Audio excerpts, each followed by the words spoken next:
I'm Victoria Cash, and I want to invite you to a place called Lucky Land, where you can play over 100 social casino-style games for free for your chance to redeem some serious prizes.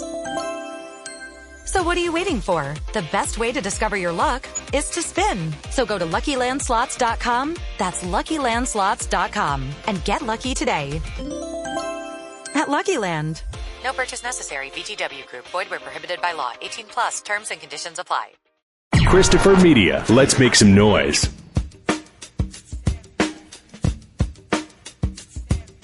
From Asthma Core Studios near Detroit, Michigan. Oh, man. It's the Weedsman Podcast. I have no idea what's going on. And now, you have smoked yourself retarded. Here are the Weedsmen. You want to get high?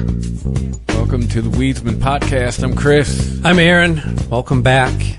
We're in September now, and we just had Labor Day, and fall is official. The fall was like a switch over here in Michigan. Yeah, it's going to be like 90 in like 2 days, because that's how it goes around here. Well, if the weather is correct, it's going to be for the rest of the week where it's going to be relatively mild like this. But these are the perfect days. 55 to 60 at night, 75 to maybe 80 during the day. Oh, back to school. I know everybody's... Back to school to prove to Dad that I'm not a fool. Have you seen the new Adam Sandler, by the way? Lunch packed His up, comedy special on Netflix? Tight. No. I hope it's I don't get fucking in fantastic. A fight. I've heard good things. Back to school. And I also hear they're doing a Happy Gilmore 2. Oh, wow. I did not know that. Let's put a pin in that. Yeah, it's I've been seeing so many stories about what kids are going through going back to school. And the big image is they call those like lockbox things, a little purse that you put your phone in and it seals magnetically and you have to unseal it. Oh, like the thing Dave Chappelle does or whatever? Yeah, I was going to say Chappelle was doing that. A lot of comedians were doing that. Some, like I remember Kanye was doing that for a while for his live shows. Yeah, I mean, it's not surprising. It's only surprising that it took this long to really catch on. I don't know how many schools are doing it. It's too late for my kids. They're done with that. But the kids younger than mine, where they were like literally raised on devices, like my kids were raised around them, but like these kids are partially raised by them. Oh, I deal every couple of weekends with an 8-year-old who got one for Christmas last year. Yeah. And it is just... Got his own phone. That's probably about the average age these days. Weird watching this thing like slowly take over. And me and his mom got to be like, dude, like, come on, we get it. We have them. We're on them a lot too. But like, dude, you are like, yeah. She said to make rules for him, like you can't be on it while you're walking, like shit like that. Like it's you're watching it slowly, like hypnotize them. Yeah, like it's a digital pacifier. Yeah, so it's no one. I don't know how you would do school with like a kid having the world in his pocket.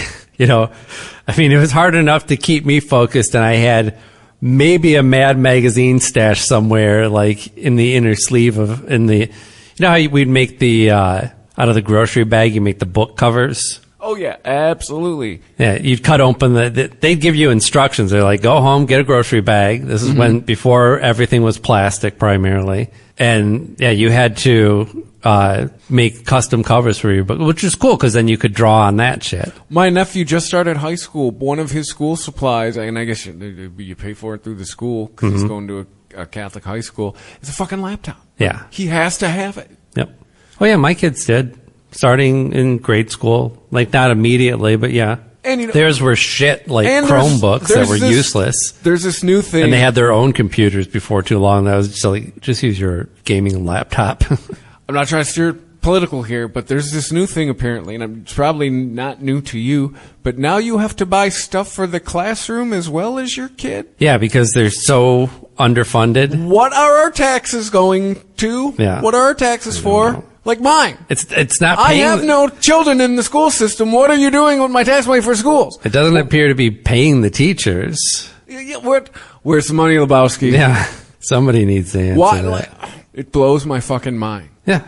I encountered quite a bit of that. I mean, it was like tissues. I don't know how they decide or how they divide it up. But yeah, I remember I had to get pencils one year. The sanitary wipes were a big thing, like, not like Clorox wipes. Sanitary wipes sounds like everybody's wiping their bottoms statement. With it. I made this statement. Why do you got to pay the freight? Because some other loser parents can't get their shit together. Now, she may have agreed with my sentiment. That's my quote. Well, the story on CNN, all black outfits. These are among the things that are banned in schools. Hoodies, Crocs. I mean, they should just ban Crocs, and Crocs should just be illegal. I got a guy who wears Crocs to work. Oh, they're the new thing. Millennia or not? No, not the new young kids. Gen Z loves them. Yeah. I mean, I don't know he's older than that, but I don't know. He also wears superhero t-shirts. He dresses like me off hours, except for if he had no taste and liked Crocs. Why all black outfits? That seems weird. I mean, the goths have got to be pissed. What would me and my ilk have done? Yeah. We were the black t-shirt and jeans crowd. Yeah, I never went I tended to wear a lot of colors, but I definitely had all black outfits that I could wear. And I knew plenty of people in high school that they didn't have any color to their wardrobe at all. It was black t-shirt and jeans. Or should I say black. Yeah, at most it would be black jeans. Concert like t-shirt blue and jeans. Black musical t-shirt and jeans. Oh, yeah. It was my teenage uniform. Yeah, what are the Heschers going to do? They can't wear black Wranglers and a Kill 'Em All shirt. Right? Yeah, what are the fucking long hairs going to do? Out of the car, long hair. Mirrors is another one. Is that a big thing to carry around with you? Why can't you have a mirror? I don't know. Let me see it. I mean, keep in mind, this is specific schools that they're looking at. It's not like... I know my one buddy's kids, the high school they would go to, they have to have clear backpacks. Oh, yeah. It's weird looking. Yeah, it's like going to school with a bunch of ravers. Right. Now, El Paso, Texas, students at one middle school are encouraged to pick from lighter parts of the color wheel as they plan their outfits for the school day. Charles Middle School Principal Nick DeSantis, what's with the DeSantises? DeSanti? Informed parents all black clothing is banned this year due to it being associated with mental health issues like depression. Oh my God. What that... You don't have to be, okay, this is faulty thinking, right? Because obviously we know that you don't have to be depressed to like wearing all black. Hey there, it is Ryan Seacrest with you. Do you want to make this summer unforgettable? Join me at Chumba Casino. It's this summer's hottest online destination. They are rolling out the red carpet with an amazing welcome offer just for you. So don't wait. Dive in now and play hundreds of social casino games for free. Your chance to redeem real prizes is just a spin away. Care to join me? Sponsored by Chumba Casino. No purchase necessary. VGW Group. Void where prohibited by law. 18 plus. Terms and conditions apply. But it helps. And also that if a child is suddenly wearing all black as a sign of I'm not feeling well mentally, why would you want to stifle that behavior? That's like saying you shouldn't be frowning even if you feel sad. Shouldn't you be expressing yourself in some way? Shouldn't that be a positive thing? Because then maybe somebody could go, hey, I noticed all out of nowhere, you're acting different, you're depressed. Maybe somebody would give a shit and find out if you actually do need some help. I mean, this is just repress your feelings. That's kind of more insidious than just the typical, it's distracting, or, we want people to feel like everybody fits in, whatever the usual bullshit reasons they give for conformity. It's just more telling you what to do. Telling you what to do, but yeah. In the name of your safety. But in a way that is actually working against what they're trying to solve. If the idea is to actually have your kids in your school be healthy, then you should have them express themselves in all kinds of ways, because not only that's more mentally healthy for any individual, especially a high school or, teenage kid. But I lost my train of thought there. I was even trying to count it on my fingers. Yeah, anyway, it's completely counter. It's counter to what you intend to do. But yeah, the Adam Sandler thing on Netflix, it's all stand up, but it's kind of weird because it was directed by one of the Safdie brothers, that he did, What was that movie that he did with them? Uncut Gems. Uncut Gems, yeah. I was trying to think of something diamonds. It's like something diamond related, right? Yeah, Uncut Gems, which I really liked. There's things that happen that you're just like, okay, obviously they're staging that. And I don't think it's supposed to be like you're not supposed to. No, I think it's you're supposed to watch it and understand that a bit of this is staged. And maybe that's just to remove some of this mystery. Because, like, we know that, I think most people know that your average comedy special, they're going to do 2, maybe even more dates and comp it together, right? They're going to do the best ones. And that way, even if, regardless of a technical difficulty, they can pick from, like, which joke lands better with a specific audience. Yeah, they'll record like a whole weekend, wear the same shirt the whole time, both shows. We're all aware of that. So, yeah, maybe it's just to take away a bit of that mystery and just, obviously we're doing something here. Because it's kind of like a movie about a stand-up set. But not in a way that is distracting or like overly artsy that takes away from the stand-up set. Because the stand-up set is so strong. Like, his jokes are all great. And the way that he just floats, like, stream of conscious, like, from, like, he's almost doing the opposite of, like, what is more popular these days for these, like, 1 hour specials. Like, what's the sleepwalking guy? The guy that walked out of the hotel window. Really dry comedian. Shit. We talked about him not too long ago. Stephen Wright? No. He's current. Nate Bargatze? No. I think really dry guys. I know Cat Williams threw stuff out a window. Mike Birbiglia. Oh. Yeah, so like Mike Birbiglia has like his sets are like really well written in that he's able to take like chunks and tie them together. Everything is tied together into one big narrative. And this is kind of the opposite of that.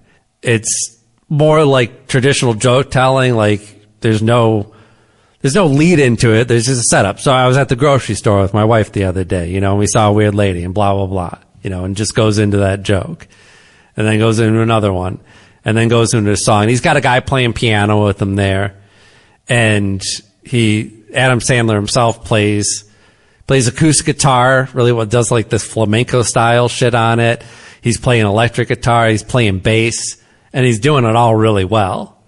And his voice actually sounds better than ever. How come we don't know much about his origin story? What do you mean? It feels like everything we know about him starts with SNL and then goes from there. I think because he was a rich kid. Like, did he do stand-up? Did he do improv? When he pulled out his electric guitar, he put it on, he makes mention of the fact that his dad bought him, this was his first guitar that his dad bought him, I think he said when he was 8, maybe it was a little bit older, but it was a Fender. It wasn't a Squier. Like, he got a real guitar. It was a legit guitar. So, like... like my first guitar was out of the JCPenney catalog. They bought with my 8th grade graduation money. Mine was a hand-me-down. And it had the neck on it was so thick. It was actually it's probably from the 70s. And then my first, real guitar, me and my dad went halvesies on. Yeah. Really, there's so much. That's most of Hollywood, most of entertainment, most of rock and roll bands is people who come from families that are at least wealthy enough so that the kids have some time to fuck around and have no responsibilities well into their 20s, which is what it takes to actually create art, honestly, is like that type of dedication. Most of us have to get a real job. Yeah, people have the resources to do nothing for 7 years after high school. Yeah. Nothing but, play music, learn to act or audition or, spend time as a waiter while you're learning to act or audition. So yeah, none of it's really storytelling. It's joke telling. It's songs. Man, I don't want to spoil any of it, but he finishes it really strong. And God damn it even got me. Like, I rolled a couple tears at the end of this special. It's probably the best comedy special I've seen, and I don't know how goddamn long. Well, that's saying something. And it's, yeah, like, I don't even want to try and do any of, like, the songs or the jokes or anything, because they're so, I don't think you could give this material to anybody else and have them do it. It's not even like... ET is Ryan Seacrest here. People always say it's good to unwind, but that's easier said than done. The exception, Chumba Casino. They actually make it easier done than said, or at least the same. Chumba Casino is an online social casino with hundreds of casino-style games like slots and blackjack. Play for fun. Play for free for your chance to redeem some serious prizes. Sign up now and collect your free welcome bonus at ChumbaCasino.com. Sponsored by Chumba Casino. No purchase necessary. VGW Group. Void where prohibited by law. 18 plus terms and conditions apply. Most of the songs are just short. It's like a couple parts of a verse, and then the chorus is a punchline that's just ridiculous, and then it's done. Yeah, Happy Gilmore 2 had an August 20th casting call. So they're ramping up. They're starting to cast this thing, huh? So what would Happy Gilmore 2 be about? I guess that's the easy one. Well, Carl Weathers is dead, so he ain't going to be in it. Right. Julie Bowen, she's probably not too busy nowadays. She can come back. Oh, that's right, yeah. Yeah, remember, she was the love interest. Yep. I forgot about Before that. she was Claire Dunphy. I don't know. Happy Gilmore is good, but goddamn, I watched like Billy Madison so many more times than Happy Gilmore. Oh, like yeah. so many. I think it's a superior film. Is. Yeah, in my opinion, yes, Billy Madison is the superior movie. And like it was really smart of Adam Sandler. Like the Happy Gilmore, and then what was the one where he's the Bat Boy? Or the Water Boy. The Water Boy. Water Boy, yeah. The that Water was what it Boy. was. The Water Boy. Bobby Boucher. Yeah. Like he realized, cause, he realized who his audience mostly was. It was like frat boys fucking loved him, and they also loved sports. So, they dug Billy Madison, but Happy Gilmore was like in the zone for like the white hat, and then he did Little Nicky. Little Nicky's funny. Yeah, but it's not as good. I liked Mr. Deeds better than Little Nicky. Mr. Deeds was good. But I mean, you got John Turturro. How can you go wrong? Yeah. John Turturro, Steve Buscemi, Winona Ryder, fresh off of her shoplifting arrest. Oh, yeah, that was the right. first movie she did after that. Yeah. And I don't know, did that do well? I remember seeing it at the theaters. I don't know if it did well at the box office. It was... Because the critics, I know it wasn't. Yeah, the critic review was like, it's okay, it's not great, it's better than Little Nicky, and that's like my review of it too. Yeah, like, and then he started going rogue. Well, then he did the Paul Thomas Anderson film. Oh yeah, Punch Drunk Love. Punch Drunk Love. But he did Anger Management. That was a good fucking movie. Yeah. Oh, that's right. I had forgotten about him that and one. Nicholson. Yeah. I think that's the last time. When have we seen Jack on screen? Oh, he did The Departed. Yeah. But after what's he done since The fucking Departed? He's just. Yeah, I don't know. He's just being old now, right? Yeah, because like Pacino's still out there popping up everywhere, right? Like his Nicholson's peers just kind of. He doesn't have to do shit. And then he started all the grown-up shit, and he's just been riding that way for a while. Who was it that? Which I've heard that this is confirmed. Grown-ups is a way for him to go on a vacation with his friends every few years. Yeah. They just get to, like, where do you want to film this year? Who is, gosh, I'm trying to remember. I was listening to a podcast and they were talking about, like, the guest was talking about hanging out with Jack Nicholson and seeing U2. And, they were doing a movie with him and he was just like, so you like U2? And, I'm going to go see the boys. I guess he's really tight with them. And, it bums me out. Yeah. Yeah, he was also described in this interview as dancing and singing along to songs like Mysterious Ways. In my fantasy of Jack Nicholson, he thinks Bono is an annoying fuckhead. Yeah. Yeah, and so they had to, they were backstage and they had to work their way back to where their seats were. And so they had to go through the crowd, and Jack Nicholson, he had him wait. He's like, wait here. And he waited until U2 went on the stage, and then he went for his seat. because he knew that everybody would be looking at the stage and they could, get there without being mobbed. But he still said to him, he's like, don't stop to talk to anybody. Yeah, but that's probably got to be, as a celebrity, that's got to be the hardest celebrity to hide. Like, you would have to full on put him in, like, a fedora, sunglasses, and a trench coat with the collar up to hide Jack Nicholson. Now he just looks like a random old man. Does he? Yeah. No, well, maybe that's why he's not acting. I was also watching, I guess also on Netflix. Netflix has been doing pretty good lately. They have a show called Chaos with a K, and it's a retelling of all the famous myths of the Greek gods. It's not about the agency that was Maxwell Smart was trying to. Oh, was it Chaos? I think it was spelled the same way, wasn't it? Yeah. Oh, I don't know. I definitely have never seen it spelled. That's a reference for the 18-year-olds right there. Yeah, Get Smart. Get Smart. Yeah. A TV show from the late 60s. It's one. Well, that's your Nick at Night showing. Yes. No, I don't. So Chaos is part of, there's like this prophecy that Chaos is mentioned in that is a big part of it. But it's a really fun show. So it's very, I want to say modern, but it's like kind of not, it's more modern, but it doesn't necessarily have like, it's not our current period, because not everybody, like, there's cars and everything. It's not like ancient Rome, but it doesn't have a specific time period to it. It's kind of timeless in a way that, like, a movie like Edward Scissorhands is timeless. Like, maybe it takes place in the 50s, maybe it takes place in the 80s. Pulp Fiction. Yeah, Pulp Fiction is like that too. You were not sure when Pulp Fiction was taking. Right. It could have been present day. It could have been fucking 20 years prior. Yeah. So, and Jeff Goldblum plays Zeus, and he's great in everything. But, I mean, Zeus is kind of a truly vile character. I imagine it must be insanely fun to play.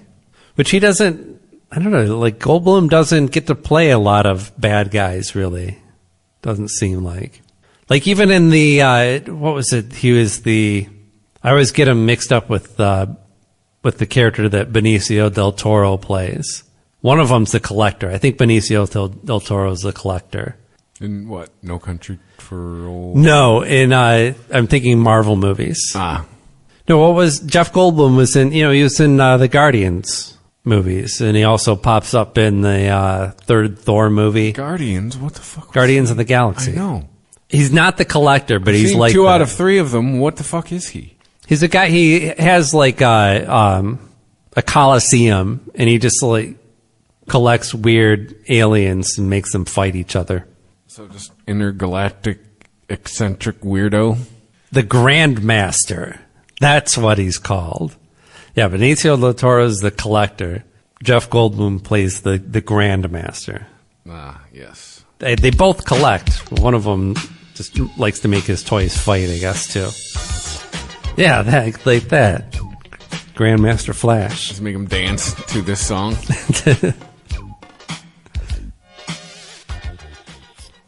But if they didn't put that song in the that Hulk movie that he was in, it wasn't a Hulk movie. I'm sorry, it was a Thor movie.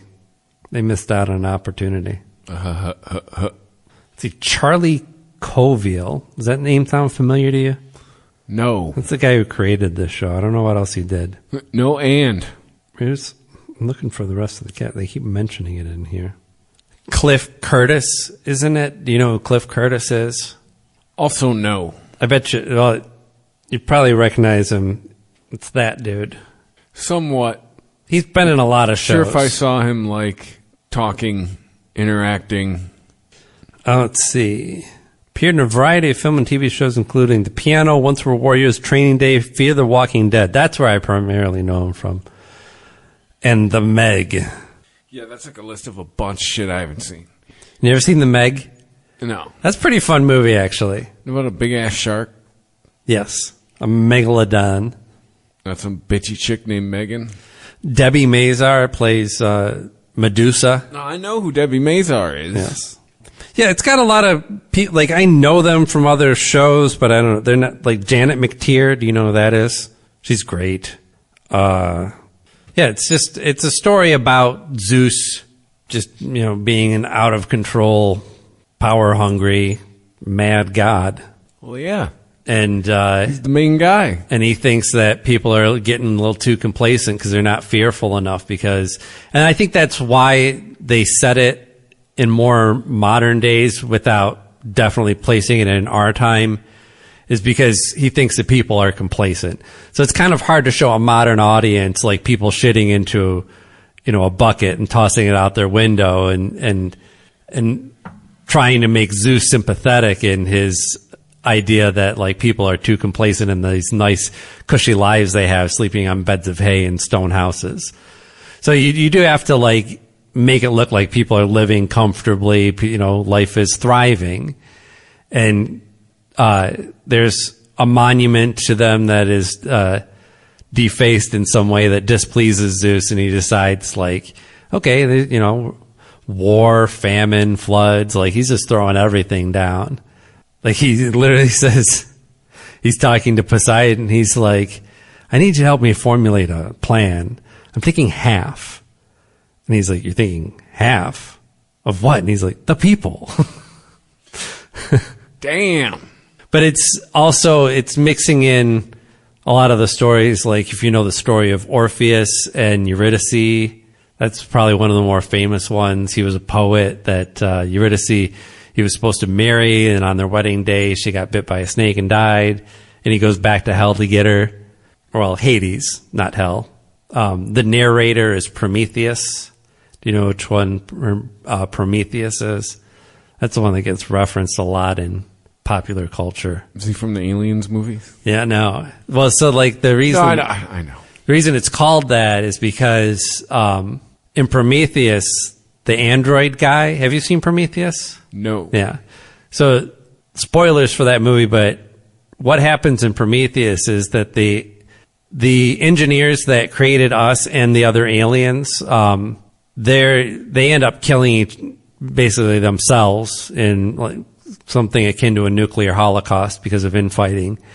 And a ship lands there that has an android on it, and the android is stranded on that planet and gets very familiar with the genetic experiments and decides to make his own aliens. And so what he does is he steals fire from the gods. Right? That's what Prometheus did. He was I think he was a brother to Zeus, if I remember correctly.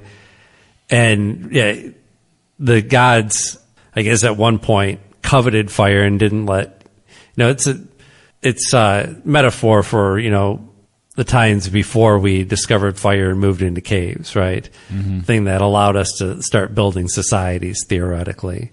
So yeah, in the Greek myth, Prometheus, he gives fire to the humans so that they can build their societies, but he has to steal it from Zeus. It's something that Zeus owned, had control over. And so in punishment, Prometheus is chained to the side of a mountain and have his liver pecked out by a bird, I think a crow, every day. And it would grow back, and then the crow would come back and peck it out again. It turns out heat, fuel, and oxygen cause fire. It's crazy. Yeah. That's what he did. He gave away the secret recipe.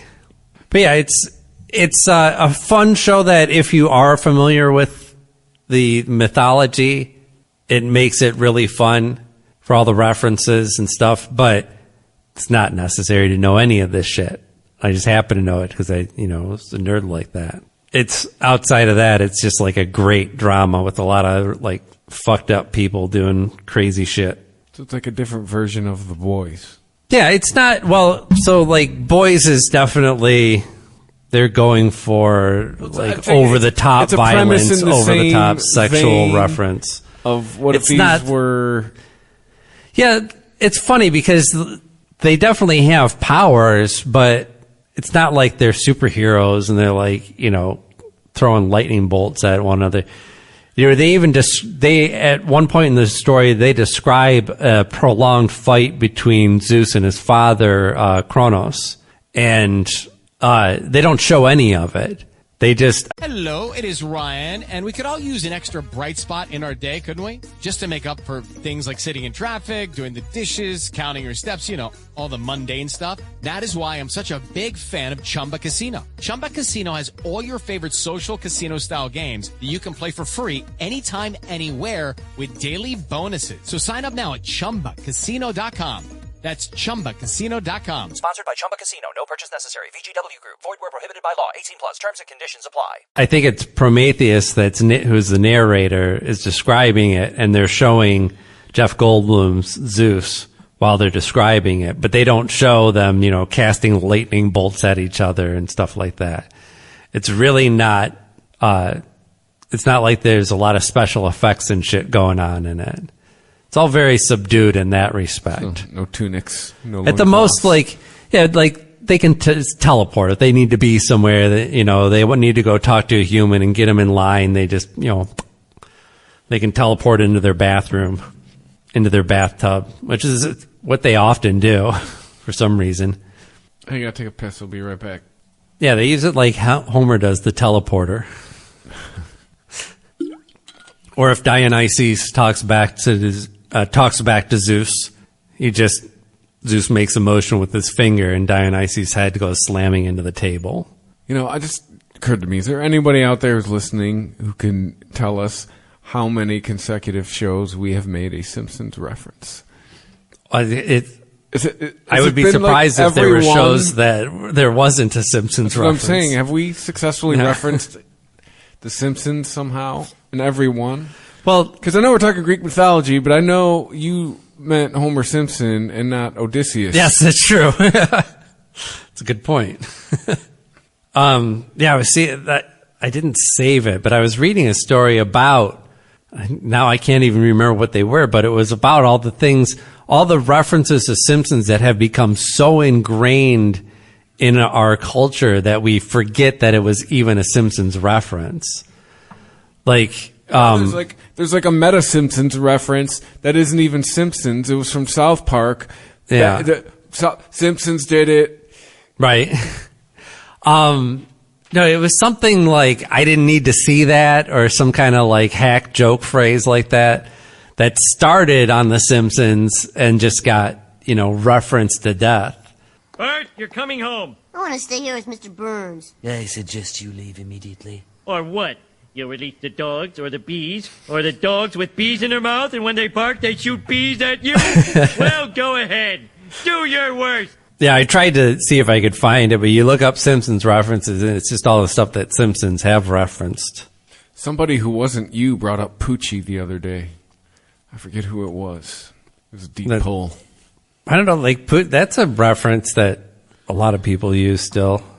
People use it as reference to the trope that Poochie was making fun of. It's now become a reference to, a new character being introduced to a show. It's like, oh, that guy's just a Poochie. All right, Mr. S. What was his name? What was whose name? Roy. Oh, yeah, shut up, Roy. Yeah. I went to the Hamtramck Labor Day Festival. So here in Hamtramck, which if you don't know what Hamtramck is, it's a city inside of Detroit. It's Detroit's borough. Yeah. Like how New York City has its boroughs, its 5 boroughs, Detroit has a borough, Hamtramck. It's, and I went there with my daughter, and she's been there before, and I've taken her down to Hamtramck but I was surprised how little she actually knew about the city. And even for part of her background is Polish on her mom's side. I said when we were kids, Hamtramck, bunch of Polish people. Yeah, this little pocket in the city. There were still, be honest, still a bunch of white people, a bunch of Polish people. Yeah, So they have a Labor Day festival where it's just close off the street. You got vendors and all that shit, live music. But they always they go all out for the music. Not so much. Not so much what? Polish people. Oh, it's a lot of there's still Polacks there, but it's Muslim. But I got a buddy who lives predominantly there. Muslim. Call of Prayer goes out every day at noon over the loudspeaker. Yeah. So I'll get back to that. That's part of my story. Yeah. So we went there there was 3 nights of the show, but on the second night, the headliner was going to be Sloan. My daughter had recently gotten into the band, and I've been a longtime fan. I had already seen him 3 times. How does a teenager in 2024 get into Sloan? I don't know. Because I never sat her Sloan down. was a band we got into as teenagers. Yeah. She was playing the first album, and I said, "Oh, you got to listen to Twice Removed." And but yeah, I did not turn her on to it. I don't know how she first came across it, but I don't know. I don't know if this is an anomaly or if it's just 90s nostalgia type of thing. Did the algorithm get her? Yeah, I don't know. It's like, hey, you like this? Try this. And the audience that was there, and I mean, it's a free show, so it's not necessarily representative of an average Sloan show. But there's definitely guys that my age there. There's a lot of us, but there were definitely a lot of younger people too. It was the whole gamut was there. Their music hasn't been in anything on Netflix or something, or yeah, no, there hasn't been I don't think there's been a Sloan resurgence of any sort. I think they've just been, because they consistently put out albums and tour, and man does that show because they are so fucking tight. This is probably the best time that I've seen them out of the 4 as far as how tight they were as a band. And it was really, the contrast was so extreme because we saw when we got there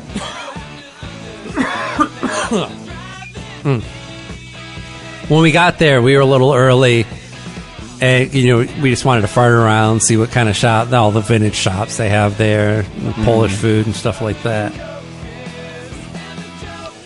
And they had some kind of jokey cover band that was doing I don't know, they do something maybe play an AC/DC song, but to a polka beat, or they'd change the words of something to reflect, something Polish, or my daughter's like, why is everyone singing about punchkis and stuff? And I was like, dude, you know where you are?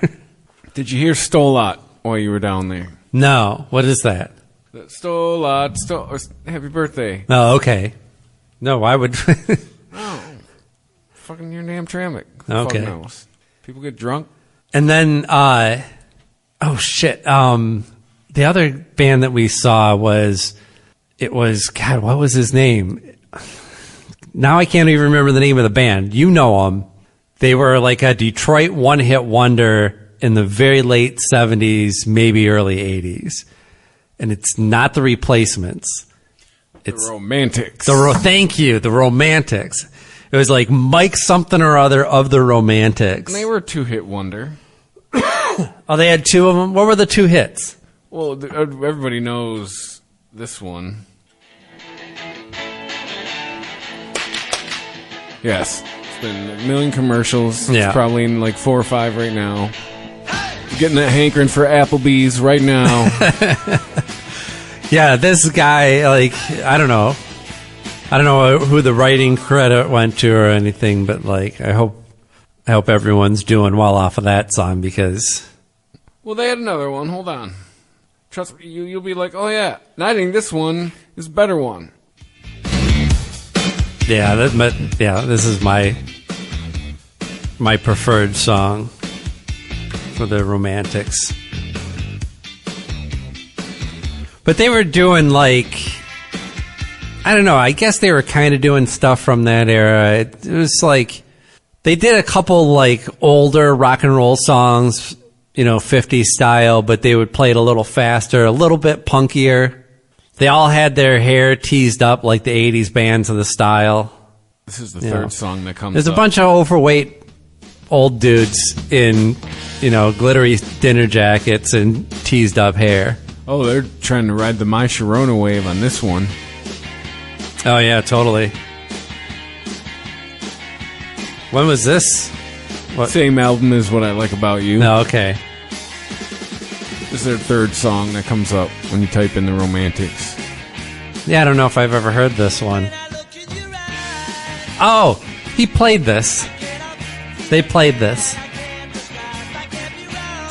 Yeah. So the one kind of jokey band was not very good. They did not have a tight rhythm section. These guys were kind of tight.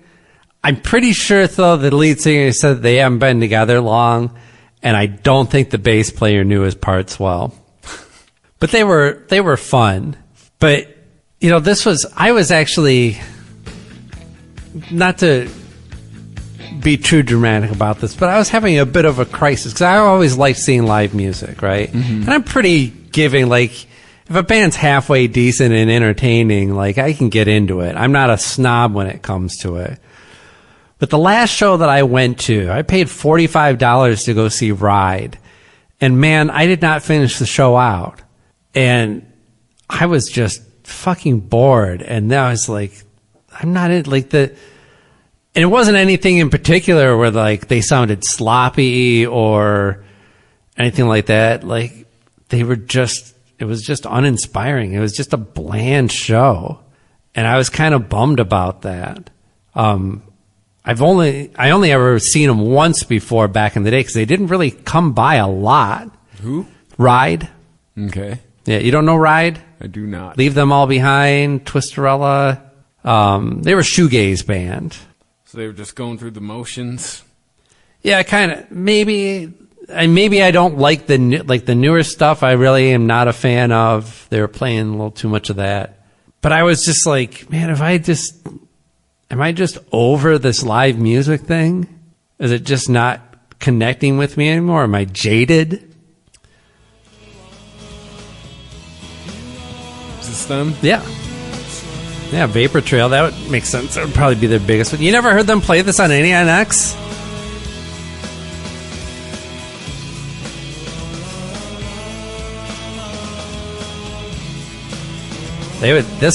Probably. This was a staple, for sure. So, yeah, we saw, that Romantics guy, the other band. I was just like, oh my God. I hope that Sloan is good, is all I'm thinking. And I'm kind of thinking, like, I have such good experiences seeing them back in the day. And I'm like, am I just going to ruin my view of Sloan? And my God, did they melt my face off. Nice. And both me and my daughter had an amazing time. And I had mentioned it to her afterwards. I was like, kind of night and day seeing those two other bands, and then Sloan, just like, they were so tight, good harmonies, everybody was on point. They were, they're fun, they're, joking and interacting with the audience and stuff. There's a beach ball bouncing around that one of the guys got their hands on and was playing with. They all switched around their instruments halfway through the show.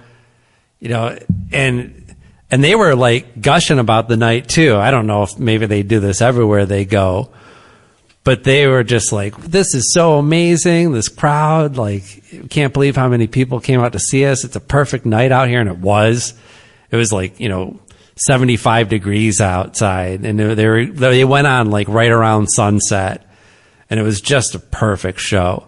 They played almost everything that I could want to hear, which I don't know if they could have hit everything because I'm such a longtime fan of theirs.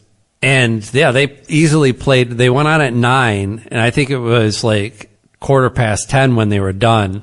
Came back and did a couple encores, and everyone was like that. Like, the audience wasn't that big, but we were all doing the chant. I should say I was doing it too.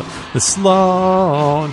They even had a guy introduce them. He just came out and he said, "Welcome to the stage, Sloan." And they played this song. Did they open with this? No, they didn't. What song did they open with? Oh, wait, you know what? I think they did open with this song. It's a hell of a song to open with. Yes, they opened with this song. You're right, yeah. If I was them, I'd open with this one. Yeah.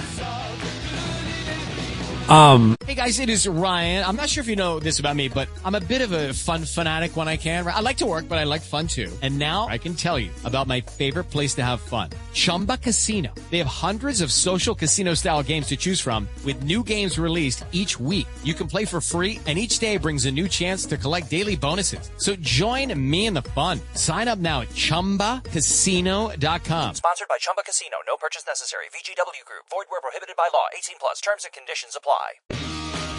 Yeah, and my daughter had a great time. It was even better, like, being able to be there with one of my kids and have them enjoy it. I'm just amazed this comes across an 18-year-old's radar in 2024. Yeah, I don't know. All that 90s shit is coming back. And like, does she like Weezer? Yeah, I'm pretty sure she likes Weezer. Then maybe maybe the algorithm was like, you like Weezer? I mean, she likes Try a lot this. of, like, there's definitely there's stuff that her mother and I have both listened to that has seeped in, just through osmosis. She's been into, like, Pavement for a long time. She found Pavement before she found Sloan. Actually, she always kind of had a little bit of weirder taste in music and went for, like, some of the stranger bands first, She like Sonic Youth? Yeah. Oh, see, I understand the influence. It just was never for me. I get you. But even as a guitar player, because there's such... What guitar?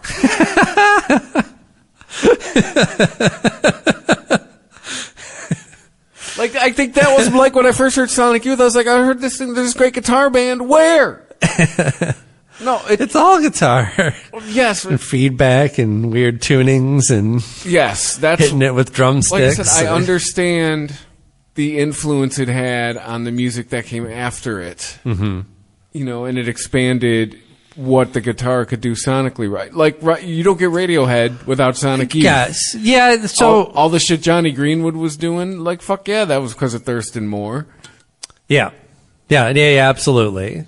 Their sonic influence, it's not necessarily what they were doing with it, it's the way that they just kind of...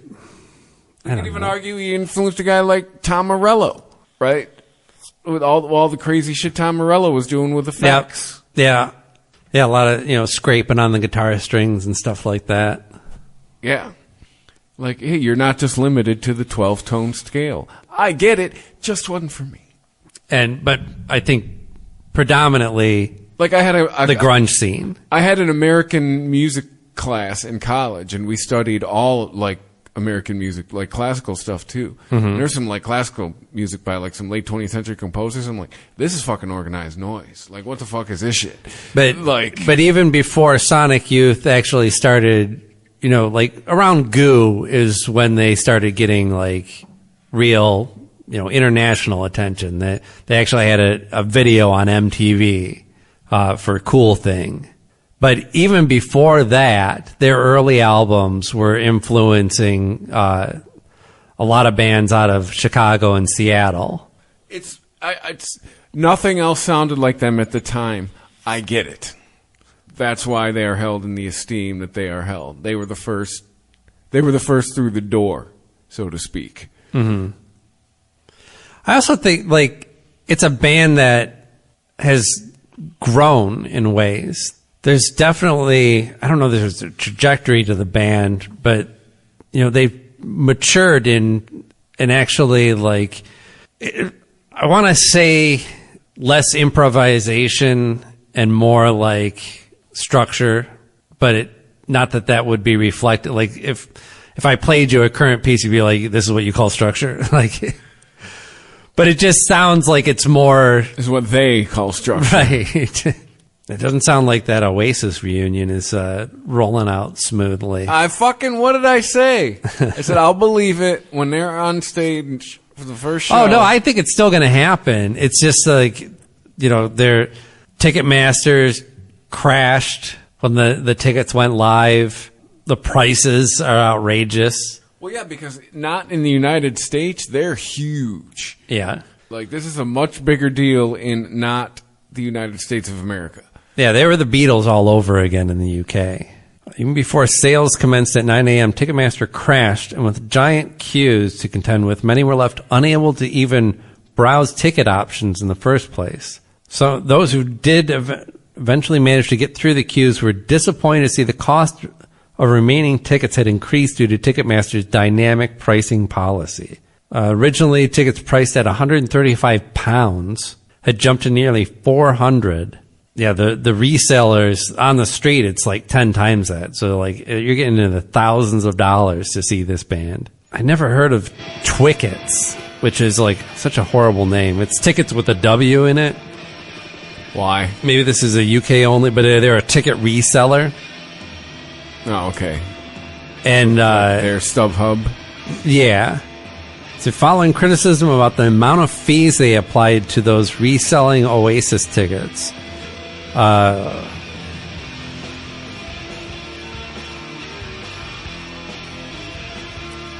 yeah, some fans found tickets on the site only to see the fees of well over £100 or more. Whoa. So even the fees, there's dynamic pricing on the fees as well for reselling it. I mean, this whole system is so fucking broken. You know, because, like, look, Oasis deserves to get paid, right? They're doing something that, I don't know, a lot of people thought might never happen because of the contentious nature of the relationship between the brothers and their kind of prickly nature with fans and press in general. But the demand is there. So they should get paid, definitely. When people stop paying it, they'll stop doing it. But you know that's not where the majority of the, like... I would like to know where the rest of the dynamic pricing part of it, where that money goes. Does Oasis really stand to make more money based on Ticketmaster? Like, probably. We probably have all that shit. Like, yeah, here's our cut. We get so much percentage of... I mean, if they're smart, they do it that way. Why take a flat fee if you're doing dynamic pricing? I mean, scalping is something that I don't know if you're ever going to be able to get rid of. Although nowadays, with most people doing this, and you don't have like a physical ticket, right? You've got a QR code on your phone or something like that. Yeah, I got nothing from my Metallica experience. Yeah. So it makes it easier to control scalping than ever before. But now with these, like, I mean, you said like StubHub, there's a million of them. And it seems like a lot of people are able to find good deals with these, right? But for the really in-demand shows, you're going to pay through the nose. And at that point, it's just StubHub that's making all that extra money. There's no amount of that that's being filtered back to any artist. So how does that fucking make sense? I don't know. I can't say I know enough about the business end of it to say that we should be banning ticket resellers, but it certainly doesn't seem like a good idea. I bet you the artists get a piece of that shit too. You think? How would that even work? I don't know. Lawyers. Yeah, I mean, as far as the backlash, like you mentioned earlier, that it'll stop happening when people stop paying it. It doesn't seem to be happening yet. You know, ticket prices are escalating for any kind of event, not just live music. People continue to pay it. I just feel that, like, what you're ending up with is, regardless of your event, you're going to get the people who actually have money to burn, right? You get less of the average guy who might be living paycheck to paycheck and decides, oh yeah, okay, $50 for a night out is worth it. Well, that's an ethical quandary for the artist, my friend. Yeah, I don't know. But then again, like, nobody gives a fuck anymore about that. Like, people go into debt to go see shows. Yeah, all the crazy stories we were hearing about Taylor Swift tickets. Yeah. I mean, people do this to go to fucking Disneyland. Yeah. They go into debt to go to Disneyland. I'm like, wow. I can't imagine how there's no way I would have a good time anywhere at Disney, right? If I knew that I was going into debt just being here. Right, yeah. There's no ride, no experience, no meal, nothing. There's a big bill that's coming at the end of this trip. Yeah. Oh, there was a tweet from Liam Gallagher, September 29th, 2017, that people are sharing a lot now because here's the tweet. $350 to go see our kid in the USA. What a cunt. When will it all stop? As you were, LGX. I don't know what that means at the end there. How does this make any sense? What are we doing here? In this article in NME, the New Music Express, so they quote part of the tweet where he says cunt, and it's just C, S, and then 3 asterisks. And then right underneath it is the full text of the tweet, unedited. So can we say cunt or not? It's good old editing. It used to be a job. They're definitely not. I mean, we already established they're not getting any of my money. They would have to. They would. The max I would pay to see Oasis is $30. You're not seeing Oasis. I'm never seeing Oasis. There's no. That would be the cap on it. I don't even think that's the convenience charge at this point. That doesn't even get me like. Yeah. For $30, I don't even get to see which tickets are available. I forget what it was, but I remember looking at it for the Metallica tickets, and it's been a while since I bought concert tickets. I was like, what? That's what the charge is now? It's fucking something ridiculous. Oh, the convenience charge? Yeah. Yeah, that's how, when I went to see Ride, initially, it was like, oh, tickets are $30, right? And it was like almost $50 when I was done paying for it, so. I remember this thing was like $6. Yeah. It's like all these budget airliners, right? They're like, oh, it's only $200 to fly here. If you want to wear all of your clothes that you take with you. They nickel and dime you to death, yeah. If you want to check a bag, that's another $100. Here's how you fly Spirit. You put 5 pair of underwear on. Yeah. Or you pay another $150 to get your bags there and back. Oh, you want to use the overhead space? That's another fucking $25. Oh, more than that. Yeah. Yeah, I got caught by that. I didn't realize when I flew my daughter in from Utah last year. She had to call me and be like, I can't bring any bags on. I'm like, oh shit.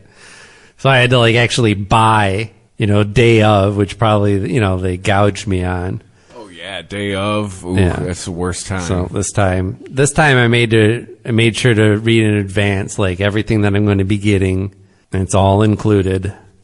Yes. I was going through the process with them. I'm like, oh, they say Wi-Fi for $12. Oh, okay. Here, we'll get your Wi-Fi. That's and then you click on it, and they're like, okay, it's $12 for this flight, but you have 4 flights because you have a connection in Vegas, so it'll be. And for the one from Vegas to Detroit, that's $30. And I'm like, no, I'm sorry. I'm not going to pay $75 for you to have Wi-Fi. You can raw dog this flight. Like, bring a book. You're a reader. Or pay for it yourself. Yes. Yeah. Is that on the table? No. She needs to get a fucking job. That's a whole nother subject. So, yeah, that's all I have for this week. All right. Well, kids, go to @theWeesman420 on any of your social media. That's how you find the show. You also find it at ChristopherMedia.net. There's a PayPal button where you can help us out. And you can also let us know if we reference The Simpsons on every show consecutively. Yeah. Have fun. Well, 10 years with shows. Just point out the shows where we never reference The Simpsons. That'll be easier. Oh, wait. Well, no, never mind. Then we give ourselves homework. Did you know now, Apple Podcasts, there's a transcript attached to every show. You can sit there. Oh, I have. Yeah, I've used it before. Yeah. It's funny. Speaking of Apple Podcasts, you can rate and review us there, as well as anywhere else that you have that ability. We'd appreciate it if you could do that too, because it helps other people find the show. Please and thank you. And stay high. Stay high.